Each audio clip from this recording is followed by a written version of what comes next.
We're back at it. Metro Manila and nearby provinces have been placed under modified enhanced community quarantine. The president heeded the medical community's appeal, but he still had a few choice words against them. No bad blood, though, for the medical frontliners. They said they are not waging a war against the government, nor do they seek the ouster of Health Secretary Francisco Duque. With the return to MECQ, traveling in the metro becomes another headache for commuters. Jeepney drivers, meanwhile, are resorting once again to begging for alms. And with just a day's worth of preparations, consumers lined up in grocery stores to stock up on goods, but store owners warned the last-minute move will leave them low on supplies. It is official. Meanwhile, Lieutenant General Gilbert Gapay is now at the helm of the Armed Forces of the Philippines. He wants the controversial Anti-Terrorism Act to cover social media use. And she has just crash-landed on our shore. Sonia Jin joins her series partner Hyun Bin as the newest face of Smart.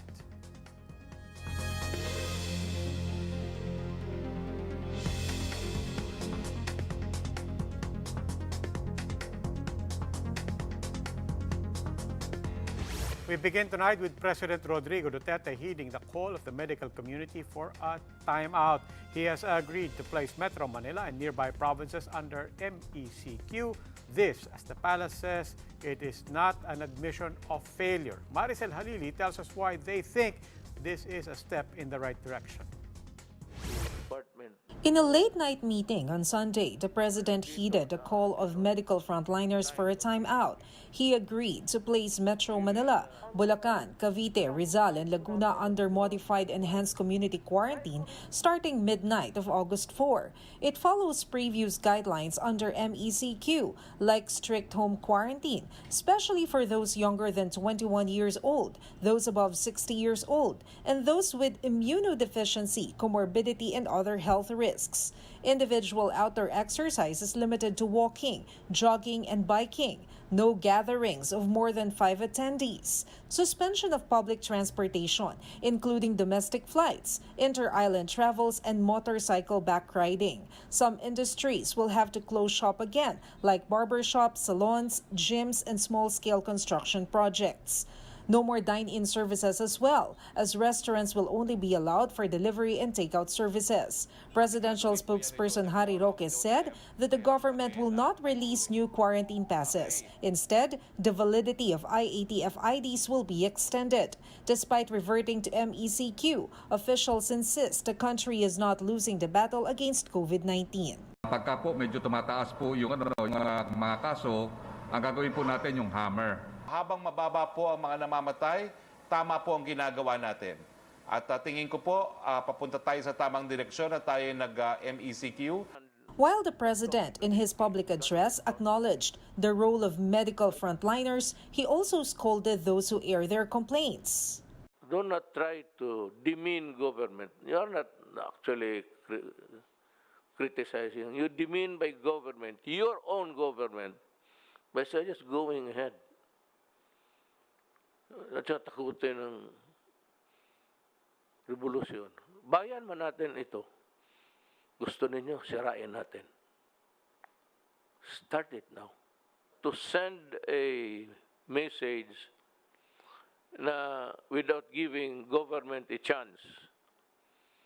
Ngayon, anong gusto ninyo? I will implement other things in this government without informing you. Would you be happy with that? The palace will check with the Social Welfare Department to see if it can support another tranche of the Social Amelioration Program for MECQ areas. Roque adds Bayanihan 2 might have an additional financial assistance. For News 5, Maricel Halili, we are One News. Despite heeding the medical community's call to tighten lockdowns in high-risk areas, President Duterte did express some negative feelings over what he called a revolution against his government. Marian Enriquez tells us how health workers reacted. We are not at war with the government. This was the response of medical frontliners after President Rodrigo Duterte took as an affront their recent recommendations on the fight against COVID-19.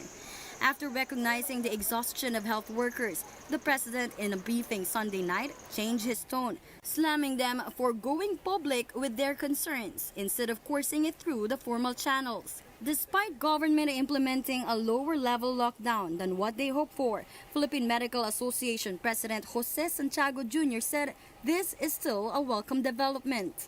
Ito'y malaking bagay.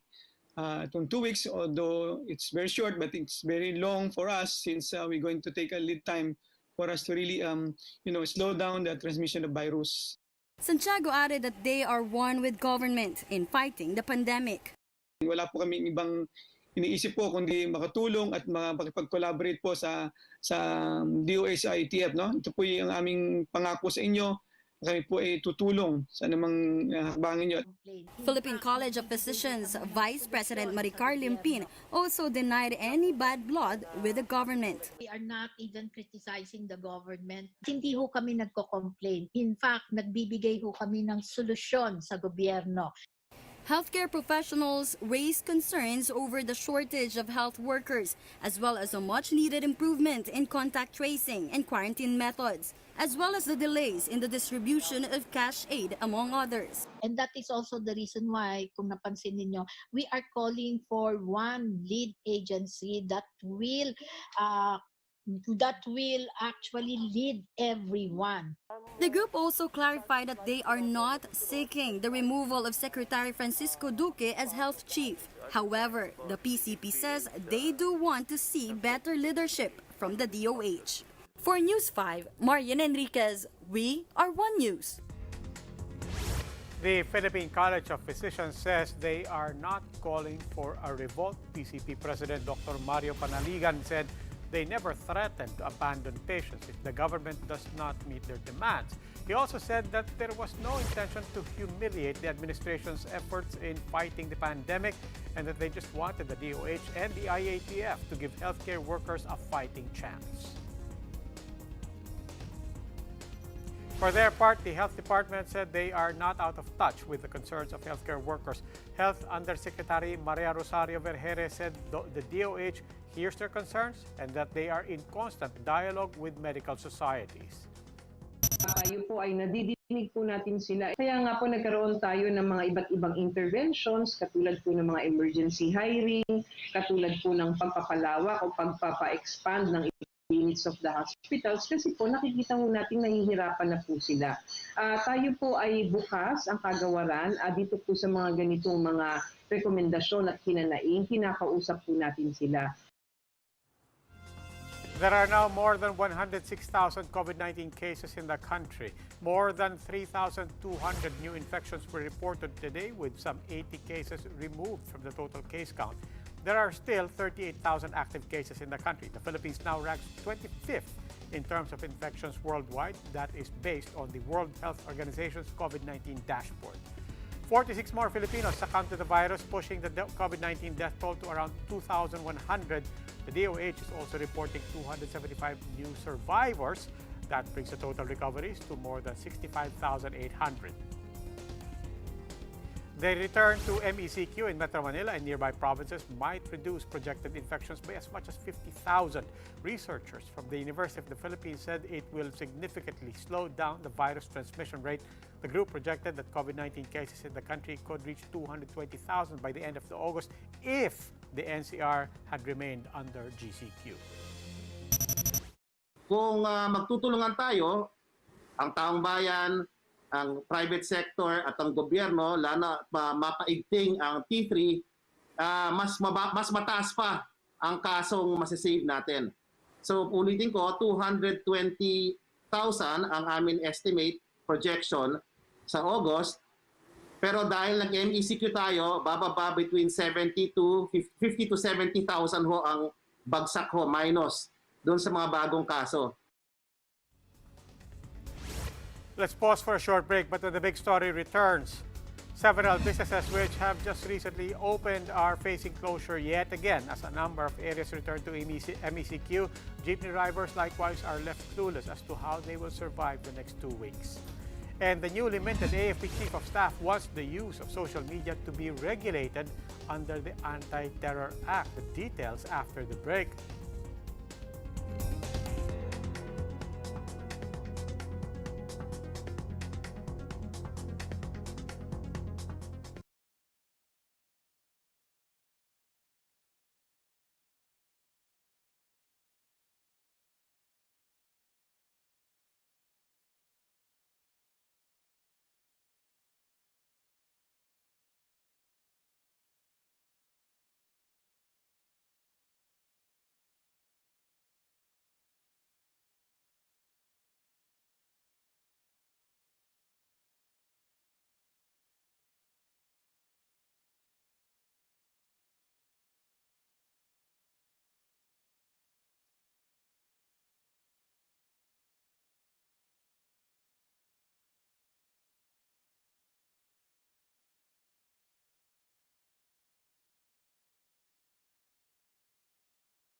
I'm Robbie Alampay. You're watching The Big Story. Mobility in NCR and its surrounding areas will be at a standstill yet again as the MECQ bans public transportation. Now, how will this affect the sector? Jenny Dongentil will tell us. She reports to us live from EDSA Reliance. Jenny, how will those in the transport sector be faring now that their source of livelihood has once again been put on hold?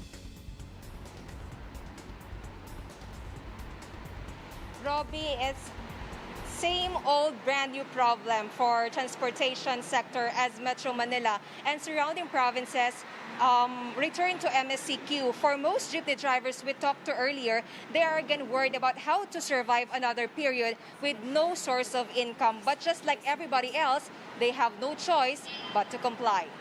Even transport network vehicle services. Tricycles will also not be allowed, but with exemptions subject to guidelines of the different local government units. Public shuttles dedicated for frontliners and other essential workers will be allowed to run.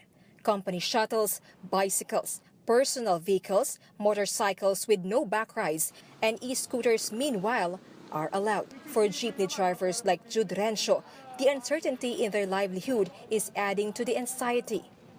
Malungkot, tsaka siyempre nangangamba na naman sa paghihirap. Even commuters are not spared from making sacrifices. Hindi na siguro babalik muna sa trabaho. Pagbalik na lang siguro sa mga transportation na pwedeng masakyan, tsaka na rin babalik sa trabaho. The Transportation Department has set up 20 designated areas for buses that will transport health workers. This include routes east of Metro Manila, such as Pasig and Masinag. Service buses will also ply south designations for frontliners in Alabang. And for those residing in the north, buses are also available to service as far as San Jose del Monte, Bulacan. Company owners, meanwhile, are encouraged to rent buses or jeepneys as company shuttle. Ulitin ko po, walang special permit na kinakailangan para po sa limited period of time ng MECQ na 14 days. So wala pong kinakailangan na special permit para sa mga shuttle services na uupahan ng mga pribadong kumpanya para po isakay ang kanilang mga empleyado.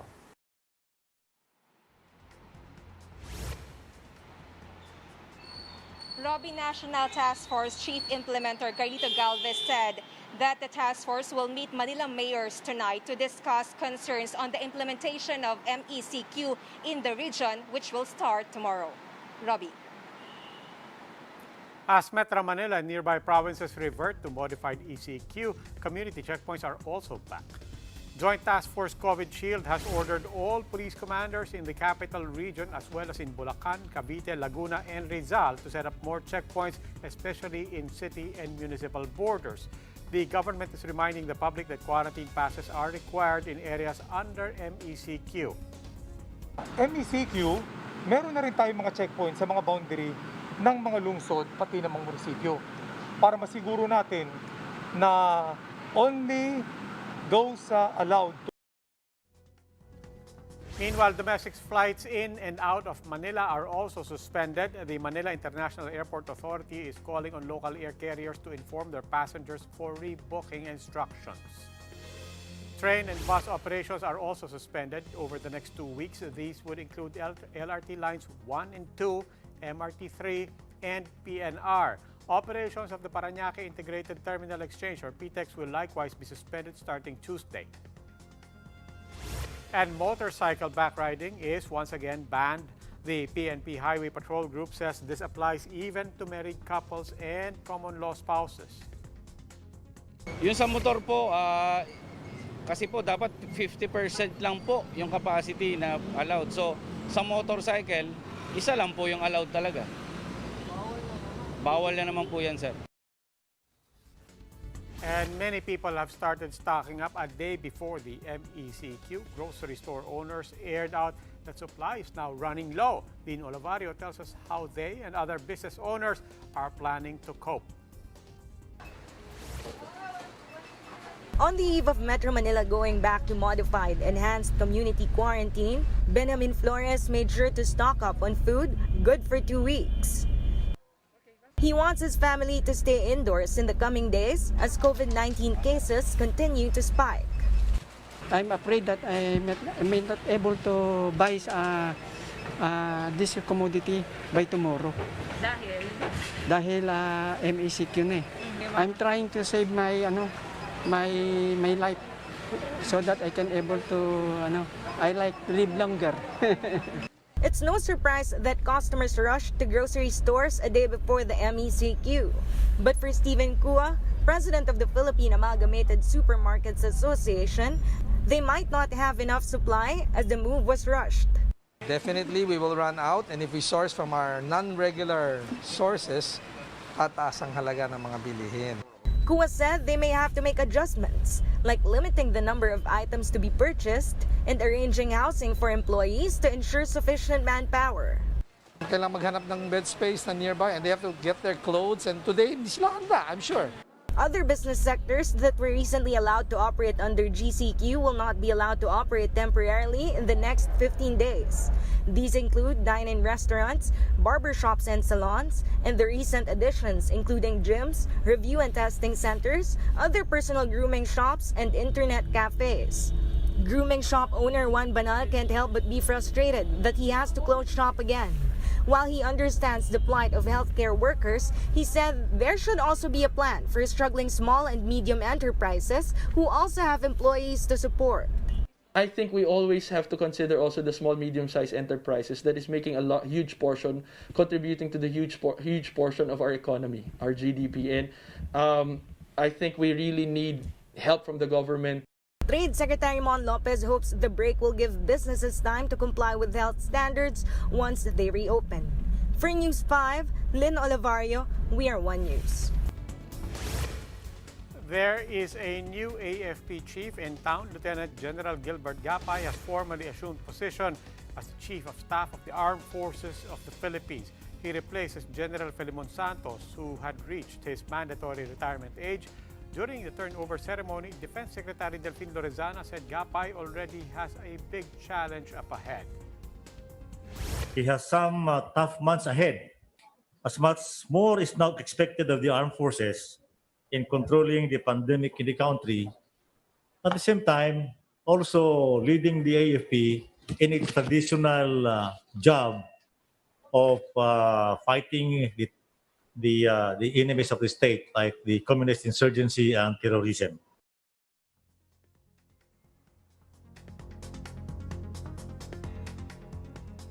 Gapay says he will also focus on strengthening government's fight against terrorism. He proposes regulating social media use under the anti-terror law. We'll also suggest some provisions on how to curb radicalization of the youth. So we'll be providing some inputs on countering violent extremism, and likewise maybe regulating social media.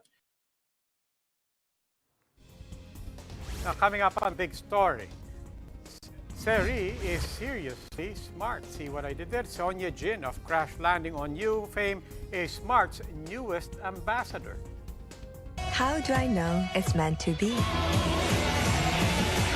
Simple, smart ako.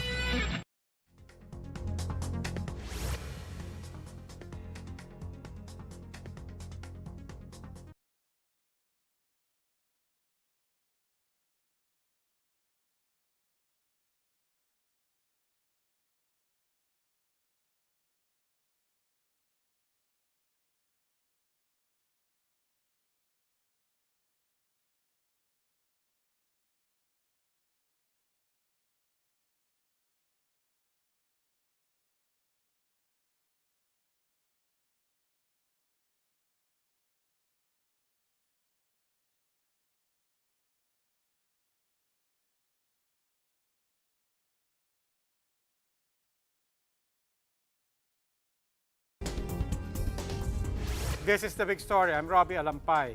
The Senate will be on total lockdown over the next 2 weeks, but senators say PhilHealth officials who are allegedly involved in massive corruption are still not off the hook.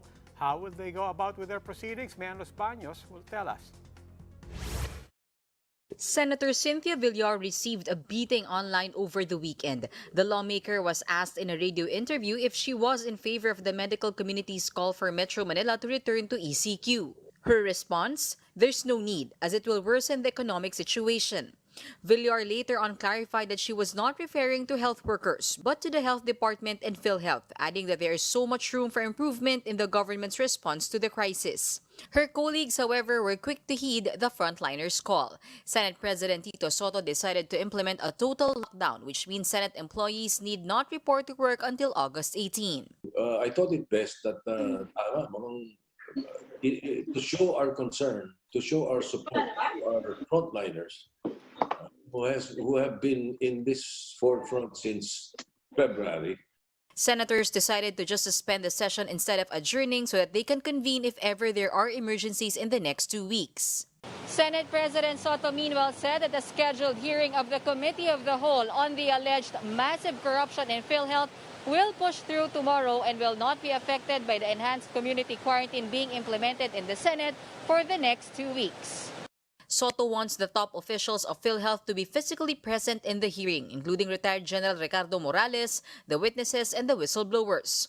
Senator Ping Lacson said they have witnesses to present, including top officials who resigned from the agency like Attorney Thorson Keith, the former anti-legal fraud officer of PhilHealth, and the agency's former head executive assistant Etrobal Laborte. Active board member Alejandro Cabading is also expected to appear. Tatlo yung major issues that will be tackled. Primarily yung IRM, yung interim reimbursement mechanism, tapos yung financial statement nila na ma-manipulate. And third, of course, yung procurement. Lacson said they want to get to the bottom of allegations that there is a syndicate controlling PhilHealth and whether this is known to Morales. Reporting for News 5, Mean Los Baños, we are One News. House lawmakers in a hearing today called out the lapses in government's Hatid Tulong program as images of locals packed at the Rizal Memorial Stadium made the rounds online. Ria Fernandez tells us how the probe went. It was all due to the heavy rain.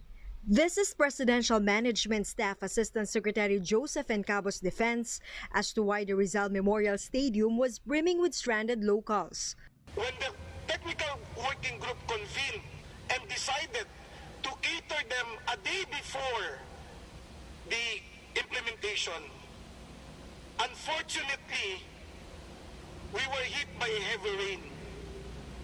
And the normal reaction of these people is to immediately convene and look for shelter.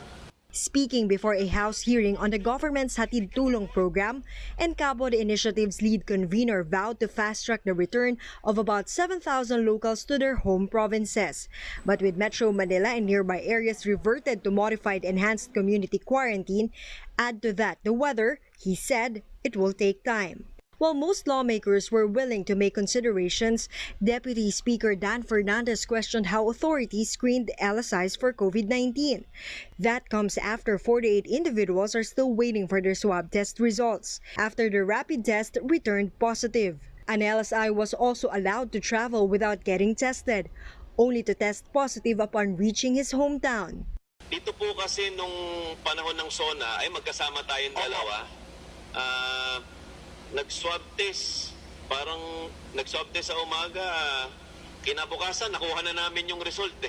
Asking for the response from the Red Cross, Your Honor, kawawa din because the longer they stay in the quarantine facility, the more it becomes traumatic on their part.